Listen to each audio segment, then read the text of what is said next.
Today I am driving my Alcazar petrol variant and automatic.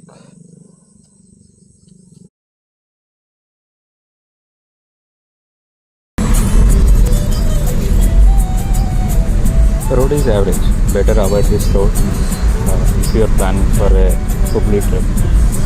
Overall mileage I got for 320 kilometers is around 15.5 kilometers. The road is very well.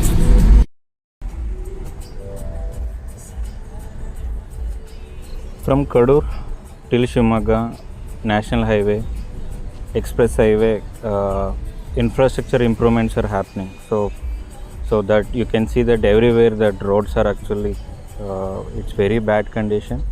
Everywhere potholes, and even bypass is not ready and not completely open for all the areas.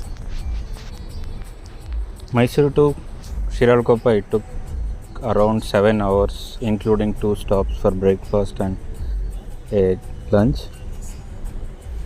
ARASIKERE bypass is open, and even Banavara bypass is also open. Kadur bypass is not officially open, but there is actually way you can avoid the city traffic, and you can enter into the